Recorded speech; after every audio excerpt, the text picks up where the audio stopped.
Hi, it's Roger here from what's on DisneyPlus.com. A quick news update for you guys on how Nelson Peltz thinks that, Disney Plus needs to merge with Hulu, but also wants to shut it down in some countries. But before we go any further, make sure you do hit that subscribe button to keep up with the latest Disney Plus news. So Disney is going through a major problem right now ahead of its annual shareholders, which takes place at the beginning of April. It's trying to fight off some activist investors, including Nelson Peltz, who released a massive, 130-page document all going through how he just picked apart everything that Disney's done and what he wants to do to improve things. He wants to get on the board of directors. He wants to shake things up, but primarily he wants to make more money, because that's the key thing. He's got over $3 billion worth of stock, and he wants to make more money. He wants to get the price up. He tried to get onto the board of directors last year, but backed down when Bob Iger kind of gave him everything he wanted. This year's a little bit different. He's not backing down, and there's another activist group trying to get in. There's a big voting thing going on, and they're trying to get people to vote for them to get them onto the board.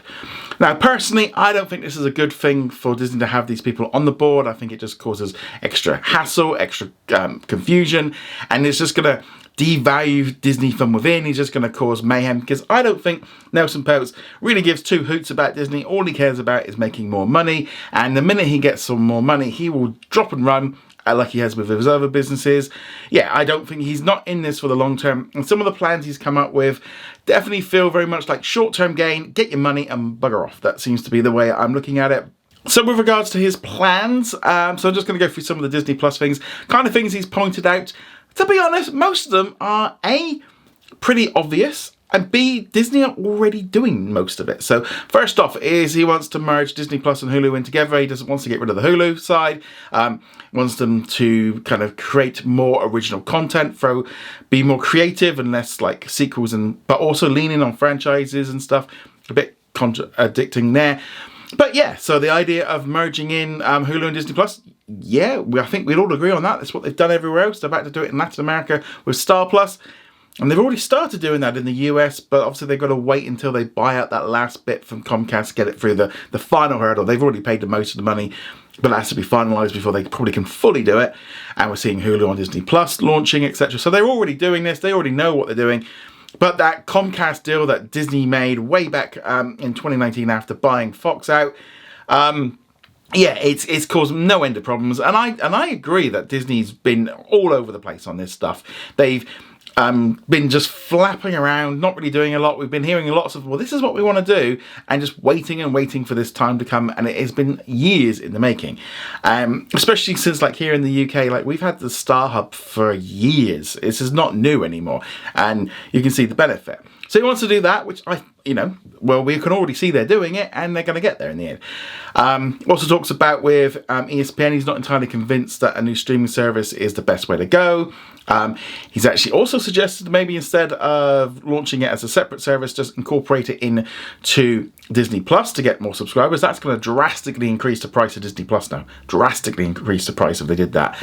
He's also suggested just make the sports tier and just team it up with Amazon on Netflix. I mean, it's of course, that's the easy thing to do, isn't it? We've heard about this in the past, where his ideas are sometimes just along the lines of, yeah, okay. His other ideas are, he's basically saying about closing down Disney Plus in some countries that aren't making a lot of money and just go back to licensing and just focus. I think essentially what he's saying is just focus on the domestic market.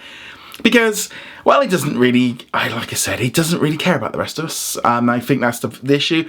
I think it's a very short-sighted view. I don't necessarily agree with Disney's decision what they're going to be doing in India, of coming out of that market. I think they need to focus on it a bit more and decide how they're going to do it and fight with it, rather than just sell up and kind of let somebody else handle it.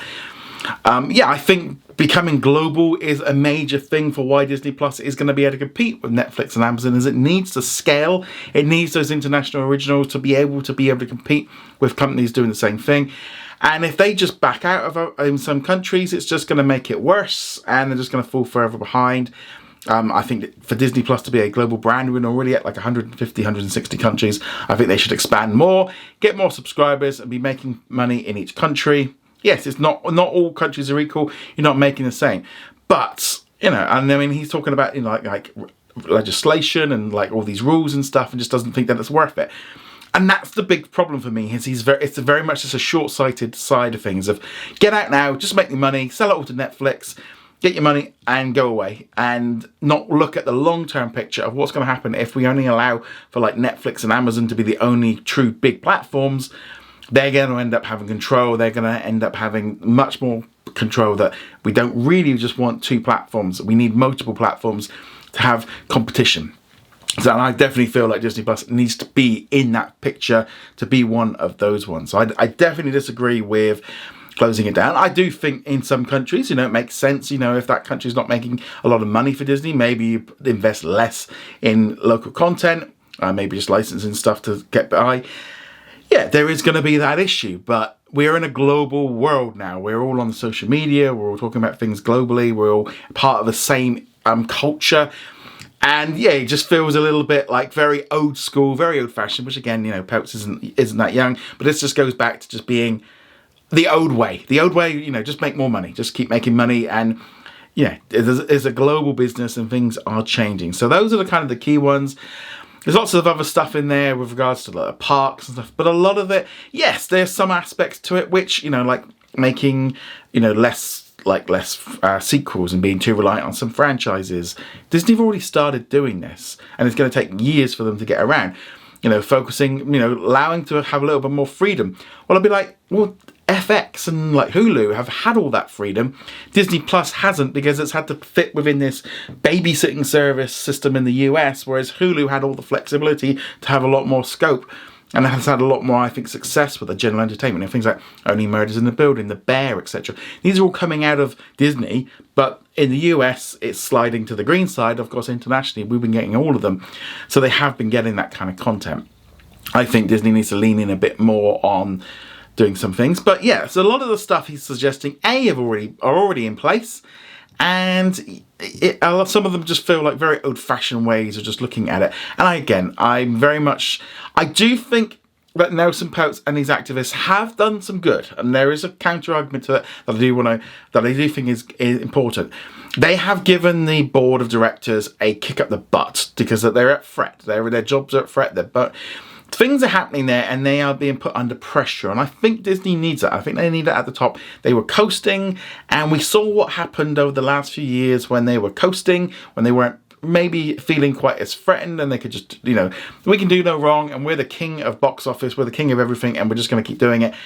They kept putting the prices up, and there was a backlash, and they pushed it too far, and now they're having to be brought back in line and having to make changes. And I think the activists kind of being there and pushing Disney into threats and stuff is good, but I do not want to see them on the board, because then you're just going to cause more problems in the long run. If, I don't know, I just feel like at the end of the day, this is just disruptive, but it could all help in the long run, just kind of give Disney a kick up the butt, which I think they needed.